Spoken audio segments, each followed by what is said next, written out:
கவலைப்பட்டதால் அல்லாஹ் குர்ஆனில் இறக்கி வைத்தான். ரசூலுல்லாஹ்ட்ட போய் சொன்னாங்க, யா ரசூலல்லாஹ், என்ன இது, இந்த உம்மத்து இப்படியே போனா என்ன, இந்த மதுவை குடித்து விட்டு தொழுகைக்கு வருகிறார்கள், நிதானம் இல்லாமல் ரோட்டில் விழுகிறார்கள், தான் என்ன செய்கிறோம் என்பதை புரிந்து கொள்ளாமல் வாழுகிறார்கள், இதை தடுக்க, இதை சிந்திக்க ஒரு குர்ஆன் ஆயத்தை இறங்க வேண்டாமா? பெருமான் இடத்துல கவலையை வெளிப்படுத்தினார்கள்.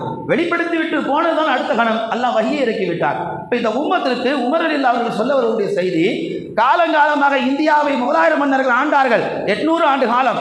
அவர்களுக்கு பின்னால் ஆங்கில இடத்துல போனது, அதற்கு பின்னால் 70-75 ஆண்டு காலமாக இப்பொழுது அதிகார இடத்தில் இருக்கிறது. சுதந்திரமாக வாழணும் என்று கேட்டால் இல்லை, அடிமை வாழ்க்கை தான். ஆனால் உமர் ரலியல்லாஹு அவர்கள் எங்கெல்லாம் தீனுல் இஸ்லாத்தை கொண்டு போனார்களோ, மது ஹராம் என்று எங்கெல்லாம் போய் சொன்னார்களோ, இஸ்லாமிய நாடுகள் எங்கெல்லாம் ஷரியத்தை மதுவை ஹராம் என்று பின்பற்றுகிறதோ அத்தனை நாடுகளும் இன்றைக்கு ஆரோக்கியமாக வாழுகிறார்கள். ஷரியத்தை எடுத்துக்கொள்ளாத நாடு, மதுவை ஹராம் என்று புரிந்து கொள்ளாத மக்கள், அது நாடாக இருந்தாலும் மக்களாக இருந்தாலும் இந்த நொடி வரை அவர்கள் வேதனைகளும் கஷ்டங்களையும் அனுபவித்துக் கொண்டிருக்கிறார்கள்.